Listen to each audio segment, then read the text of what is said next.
Hello, my friends. Thank you for joining us again on another episode of the Lighten Up Project. Welcome, welcome, welcome. I am Malcolm. I am the stand-up CEO. I'm the founder of the World Laughter Organization, and I'm here to remind you that laughter isn't the opposite of pain. It's the doorway through it.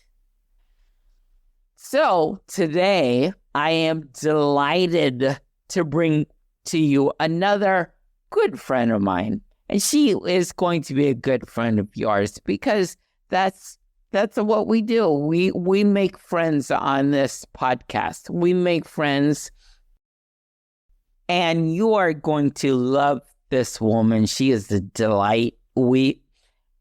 Okay, I won't even tell you. I was gonna give away some secrets and stuff, but I won't even do that. Let me just introduce her so I don't embarrass her. Okay. And my goodness, I just can't talk right now. That's it. I can't. Tongue-tied, Most definitely. And Jennifer Nagel is she is a soul-centered counselor, one of my favorite kinds. I mean, we all need a soul-centered counselor, don't we? She's an international facilitator. She's a podcast host. She's a best-selling author. She has dedicated her life to helping all of us, navigate through the chaos and to access our inner wisdom and to live with greater authenticity and meaning. She is the host of a podcast that I'll let her explain to us the magic of her podcast. But most importantly, she has over 2 decades of experience grounded in the Satir Model. And she brings this clarity, this compassion, this deep trust, and she helps us all trust and find that in the human spirit. And she does this throughout Canada, China, Kenya, Thailand, Mexico, and America, because she is on the Lighten Up Project. Jennifer Nagel, please lighten up. I am so full of light, Malcolm. It is such a delight to have you on this show.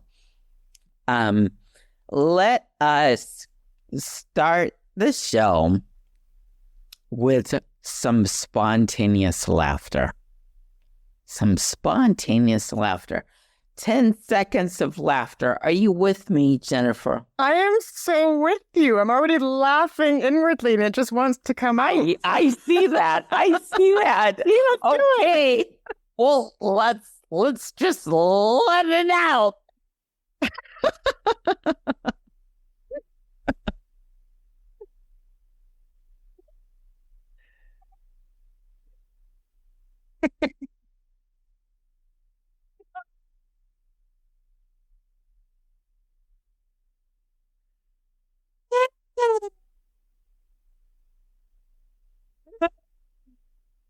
That is so great.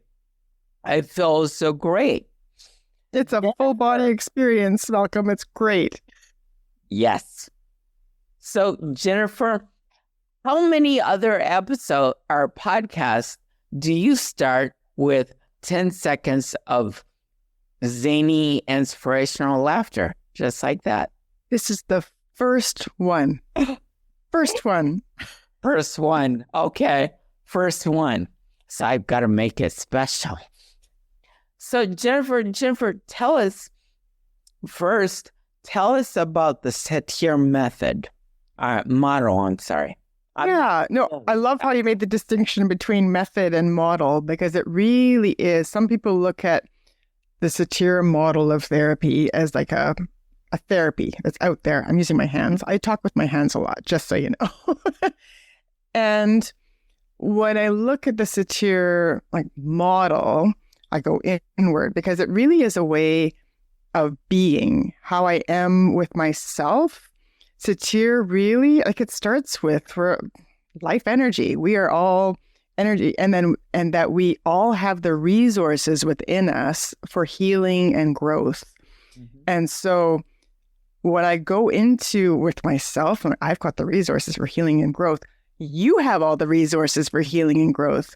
So when I am working with my clients, it's so great, because it's about holding space and helping to tune into, to tap into their resources as they're navigating through whatever they're going through. Mm-hmm. And with the Satir model, it's also about the problem isn't the problem. It's not about what's happening outside of you. The problem is how we're coping with it, or how we're surviving with it. And we learn to survive in ways that aren't always very healthy or helpful to our body, mind, soul, spirit. So it's diving into the root of what is the actual problem, where all of these symptoms are showing up to help me survive. Mm-hmm. Does that make sense? Yeah, it does. Yeah, definitely. It's what I do with the Laughter Project is the Laughter Project. The Lighten Up Project, what that's all about. And essentially the World Laughter Foundation is about this as well. It's about healing and understanding the power of laughter and play and humor in healing. So it's almost the first step in what you're describing. So it's that step that is somewhat overlooked, often overlooked. Sometimes you therapists, counselors, they come about creating an atmosphere in a different way without utilizing laughter. It's essential. Right. But it's what sets up that atmosphere in order to now we can go deeper into the method or model, into the model. I like to say method rather than model, even though it's a model. We can use both. I like method because model, for some reason, to me, I think it's along the lines of what you were saying. It just sounds so much like this is the model. This is the model, whereas method it's one of the methods we can use to get to that outcome. So laughter and humor sort of sets the stage to all of this. It opens, it sets the I love it. It is. I was going to say laughter and humor is such an essential part of opening up, and it is part of that providing safety. And I think, but in a therapeutic sense, I mean, laughter, I love what you said, how laughter is the doorway through pain. It's not an avoidance of pain. Right. And there's an appropriate use of laughter and humor. And then there is the laughter and humor where it is a deflecting and a moving away from. And it's, how do we navigate through that? There, a lot of people mistake humor as comedy. They think comedy. And I like to remind people that humor is so much more. So I like to utilize a tree analogy. So think of like the family tree, the humor tree. Mm-hmm. So humor is the tree, and it has all these different branches. Laughter is a branch. Play is another branch. Comedy is another branch.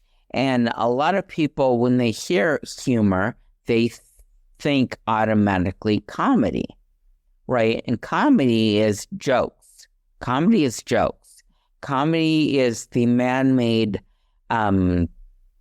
you actually go through formulas to create jokes, right? But humor isn't only that.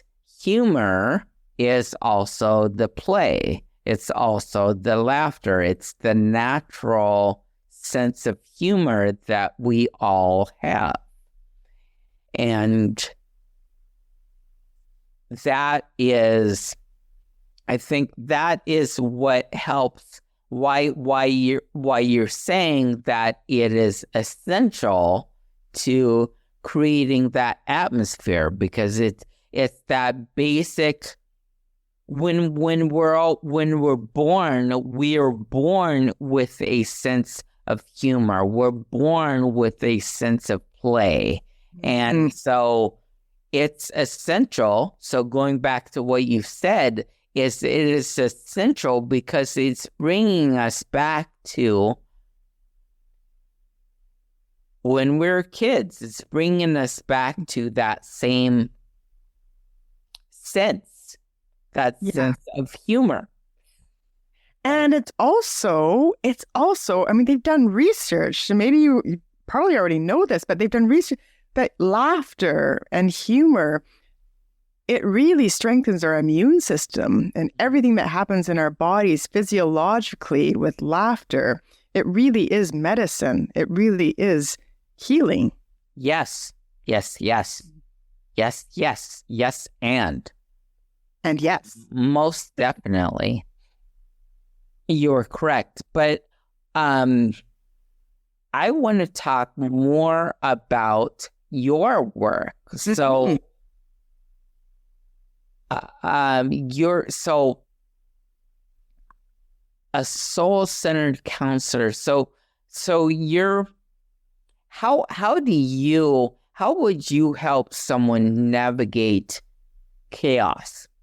How would you someone's down in the more than down in the dumps? I mean, there's deaths in the family. There's they're about to lose their house. There are all these different thoughts, and there's a lot of chaos going on in their minds. How do you help someone navigate through all this chaos? Yeah, that's a big question. I'll try to give a concise answer, because it is a big question. So much of my work, like every person I work with, as you ask that question, I have pictures of each and groups I work. Everyone is unique. So even though we're all part of this human being family, and we're all connected with the same life energy, and yet we're all unique manifestations of that life energy. So every person I work with, it really is taking the time to come alongside first. It's not about I'm an expert and I'm going to help you find your way through the chaos. It's not that at all. It's about, I want to meet you where you're at, and I want to really, it is about an action, and it's the connection, it's the relationship where transformational change and healing can take place. So I want to be, and it's not an act, I really want to genuinely be fully connected and present with myself, while I'm fully connected and present with the other person. And I have a curiosity. I'm always curious. I don't want to assume. When someone comes in and says, I have clinical depression or I have anxiety, well, those are labels. I want to, how do you live with that? How does that show up for you? And I think allowing a person to be really heard and understood starts the process.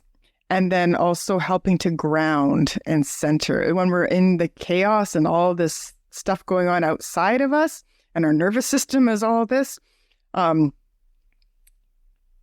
it's bringing tools to come back to regulate the nervous system. We can't work on changing things when we're up. When our stress level is high, our thinking goes out the window. We can't think rationally or straight. So it's really needing to first start with grounding, and then from this place, and then we can explore together and work on changing from the inside out. I think that's the key. It's not about problem solving what's going on outside. I can't save your house. I can't bring your loved one back to life. It's like, so it's about navigating through the grief. And like you said, like through, it's needing to move through it, not putting it aside or shoving it aside.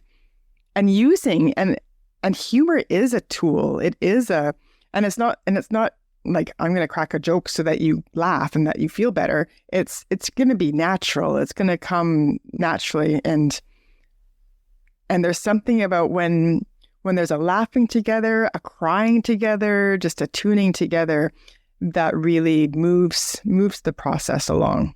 Mm-hmm. It is. Laughter. So we were talking, you had there's that knot in your tongue again. Exactly. So you brought up earlier the physiological effects of laughter, and there are as many, and it's now time to talk about some of the psychological effects of laughter. The fact that laughter creates that psychological safety with all of us. I mean, I shared this story in an earlier episode, and I won't go deep into this story, but there was one time in my life that I came very close to actually committing suicide. And it was the sound of laughter. That was the first thing that brought me out of my funk, that brought me that brought my focus into the present a little more, just the sound of laughter. And then hearing the laughter causes, just like, and comedy club owners know this, that causes laughter, causes you to want to laugh. It's contagious. Right. It is contagious.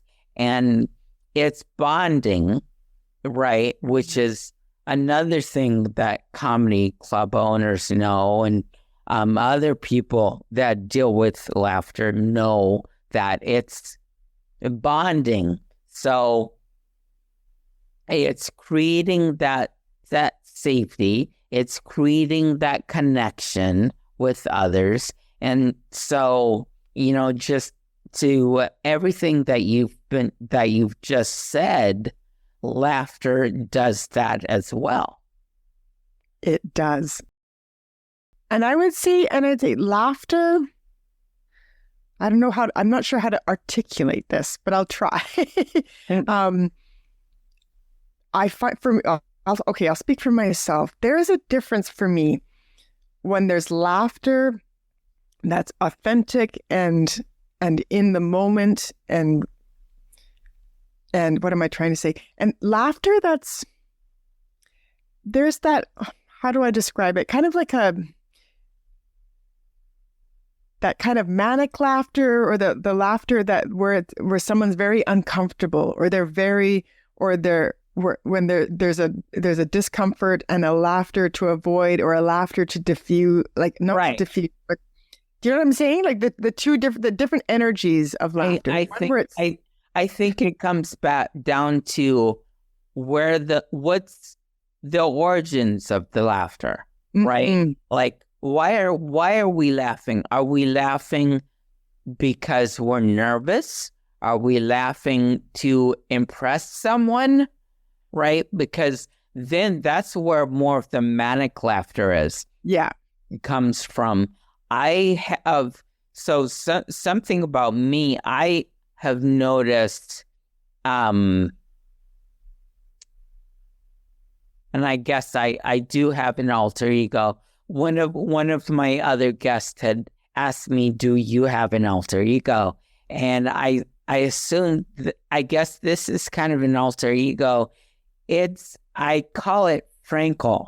It's my performance self.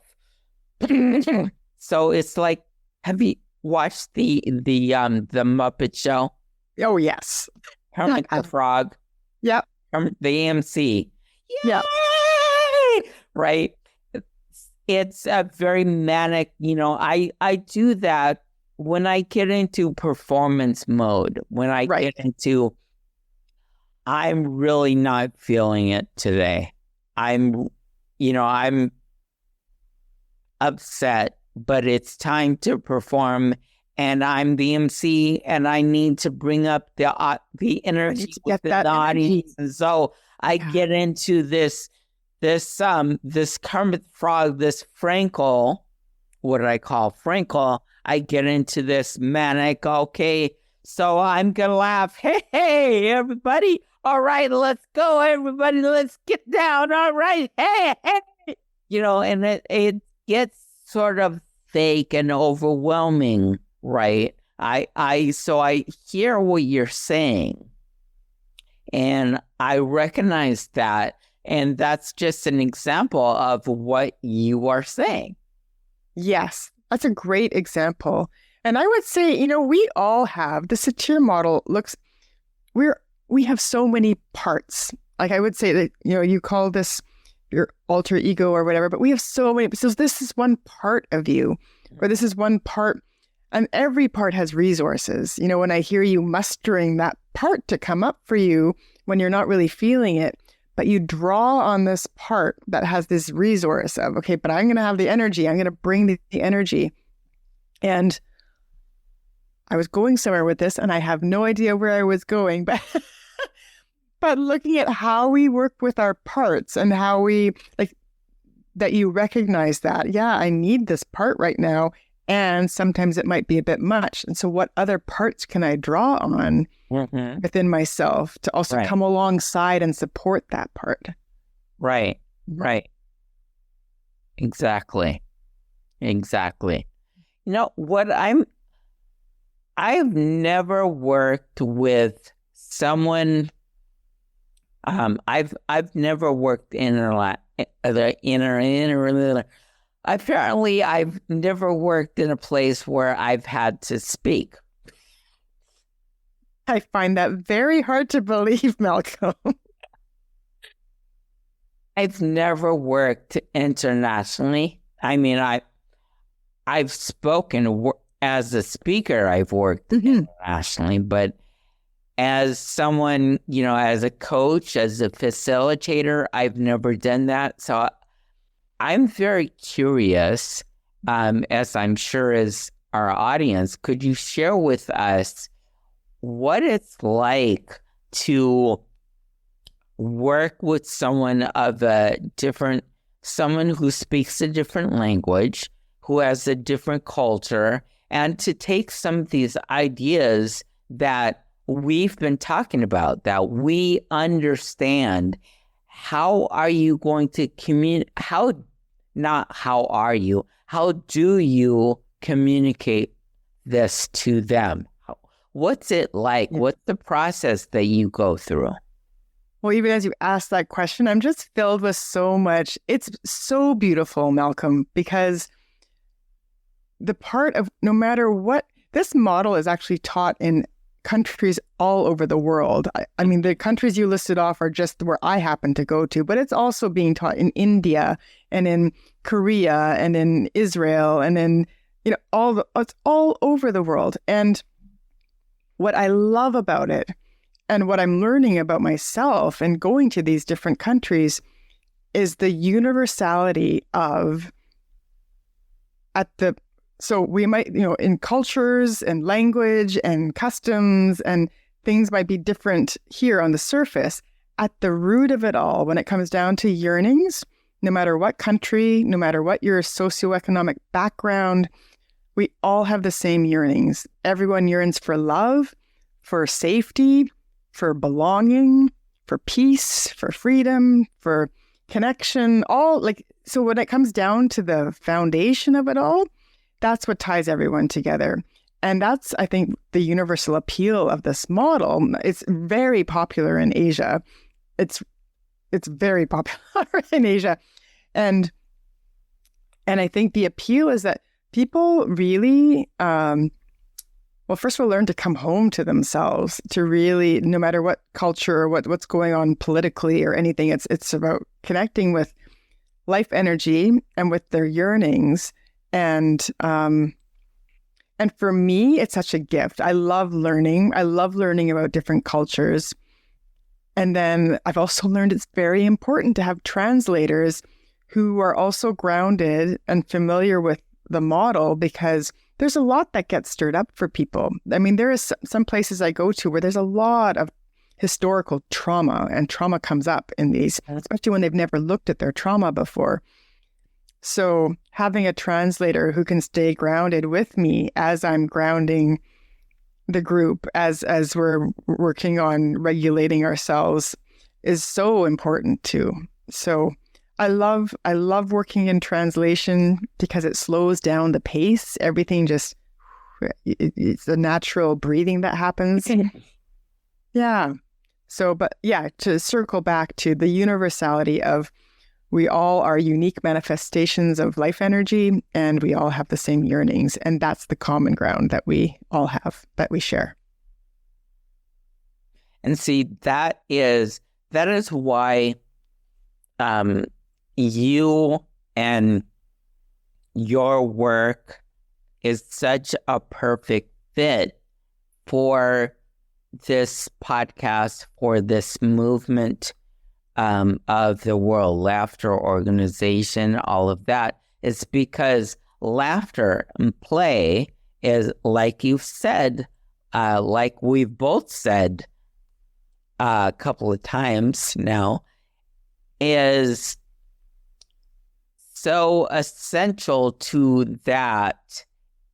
It is a balance to it's the yin, it's the yin to the yang to the yang, to basically it's the balance, whatever the balance is. It could be, well, they both fluctuate, because laughter can be yang, laughter can be yin. Mm-hmm. You know, the Satir Model can be yang, yang's down here, I'm sorry, it can be yin. So it's what we do, just it complements each other. It really does. In such a way. And I love this, because you can't necessarily get to where you are without experiencing some of what I do. And you can't really get the full benefit of laughter and what I do without experiencing what you do. So, I love that. Beautiful. I like to talk with my hands too. Yay, we have that in common. Yeah. So it's great. This lovely conversation. Well,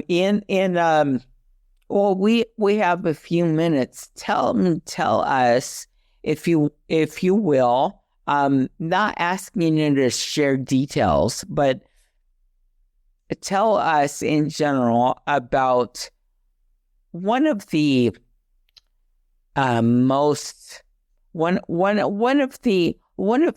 happiest, or one of the moments that you've really enjoyed working with someone. Tell us about that moment. Oh, one moment, Malcolm? Yeah. We're just we don't have time for. No, we don't. I know. Yes, we don't have time. So one moment. I have to search my memory bank to find a moment that stands out. I like throwing things on I'll just keep talking while you're searching. I love putting people on the spot. That's one of the greatest things about applied improv and humor. Sometimes is I have a because it just and it makes it change the mind. It takes it. It's a shock to the mind, and sometimes we need that shock just to get through. But anyway, so tell us about this moment, Jennifer. I'm not going to do this moment justice because there's just a whole moment, but I'm going to tell it quickly because I'm aware of the time. I was in China. I was running a workshop. There were about maybe 40 people in this workshop. And this woman, she stood up in the group. We had just done a process together, and she stood up to share in the group. And she shared very vulnerably and beautifully and authentically with tears about a new awareness she had from childhood abuse and trauma and where she was now presently. And we anchored that. It was beautiful. And then I asked her what she needed from the group. And she said, I would like the men, because she wasn't able to receive touch from men. And she said, I would like the men in the room to hug me. And without a word, nobody, and this is China, and there's a whole cultural piece there. Every man in the room, without saying a word, they stood up. Oh, I'm going to get tears in my eyes. And they lined up. And each one, and there were men of all ages. There were young men, there were some older men of all ages. And everyone had a different, and she just received. And she, by the end, the last man to hug her was he's this tall guy. He picks her up, like, this is like a scene out of a movie, picks her up. And by this time, she's just crying with freedom. And she spreads her arms out. And he's swinging her around the room, and she's flying in the room, and everyone, we were all just tears, because it was that freedom and that she was free in herself, and she was free to receive and free to be herself. And it was beautiful. Oh my goodness, that was such a beautiful moment. Just hearing you describe it, so beautiful. So Jennifer, can you please tell our audience how they can reach you and work with you and find out more about you? Hey, they can reach me at jennifernagelcounseling.com. That's actually spelled the Canadian way with 2 L's instead of 1. So jennifernagelcounseling.com or magicinthemuck.com, which is my podcast. They can find me wherever you listen to your podcasts. What's my podcast called? Magic in the Muck, A Soul's Compass for Change. And I'd love to connect. Yes. All right.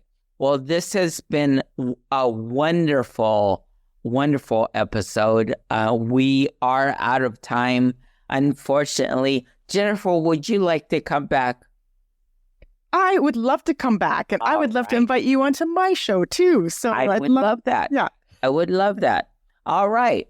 Well, hey, my friends, you've been listening to the Lighten Up Project with Malcolm Grissom.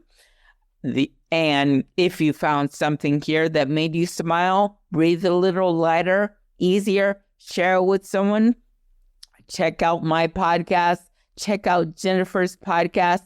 Remember, laughter isn't just a reaction. It's a revolution against the heaviness in this world. So keep shining, keep showing up, and when life gets heavy, don't tough it out. Lighten up. Stressed out, stuck, or leading on autopilot? It's not a motivational problem. It's a connection problem. My weekly virtual improv classes boost engagement, collaboration, and retention, all while having fun. Register now for a complimentary month